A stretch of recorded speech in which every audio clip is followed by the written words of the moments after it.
Last year, Alberta sold more than $160 billion of goods to the United States, including more than $130 billion of energy, which does get tariffed, but only 10%, not 25%. Thank you for joining us. What is your reaction from what you just heard from Trudeau? So disappointing. We've been doing everything we can, not only our federal government, but all of the subnational governments to try to avoid this outcome. As you heard, we've been working on the border, and we've been putting up drones, putting up helicopters, putting up more personnel. We've been very successful in stopping people from coming across the border from the United States. We've been stopping drugs from coming across the border from the United States. We've brought those numbers down. We thought that was what the U.S. president wanted.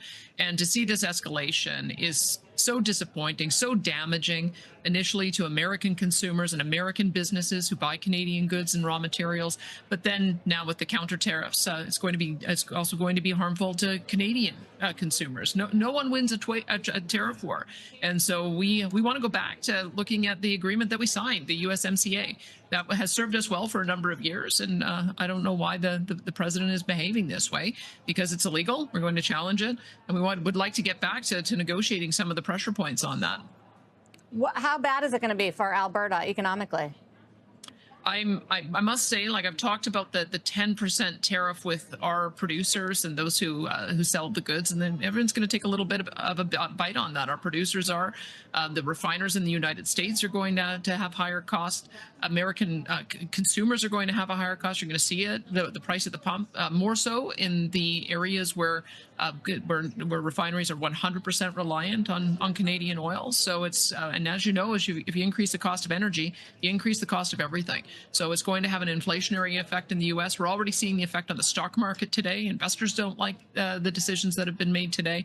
And the best move would be to try to de-escalate as quickly as possible. Let's get down to talking about what the real issues are, as opposed to a pretext, and then solve those irritants so that we can get on with having the best tariff-free relationship that I think any two nations have in the world.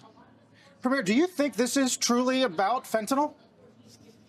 I think it was, but I think we've demonstrated, I have to tell you, like, when I'm looking at the bus that we have at the border, it's cocaine and crystal meth coming up from America. So these are issues that are two-way issues. America has cartels and organized crime that are causing problems for us. And we recognize that it is a two-way street. They should too. We want to be able to address those issues collaboratively, share the intelligence.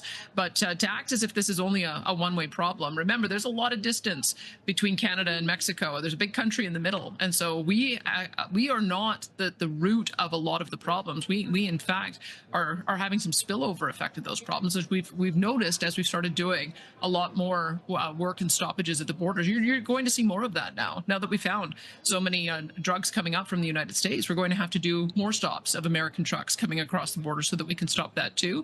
We're doing our part to be able to bust the fentanyl operations that are happening in our country as well. But I think that this is a problem we should be working on collectively, rather than pointing fingers suggesting it's just a one-way street. It's not.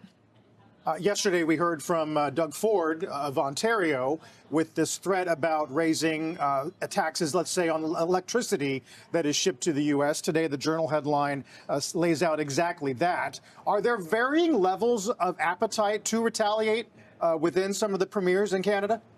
I've already said that we're not going to retaliate on energy. That is such an essential product for American consumers and American businesses. We want to make sure that we've got some, 4.3 million barrels a day going into the United States. We want to make sure that flow continues, albeit it's going to be a little bit more expensive because of the 10% tariffs. But I would say that we would rather be talking about ways in which we can remove tariffs altogether. What you'll see with the tariffs that have been imposed today, 30 billion with another 125 billion to come in 21 days, is focused on things that we can easily replace, that we can find other sources, whether it's Canadian sources, whether it's sources from Mexico, whether it's sources internationally. And the problem that American producers are going to face is that as we start changing those supply chains, those can get stuck, and it's hard to go back to relying on an unreliable trading partner. So I would say the sooner this gets resolved, the better, because one of the things that Americans need to understand is that we are your best customer. We buy more goods and services from you than anyone else in the world. And so when you put these tariffs in place, it means that we're just going to buy less from America.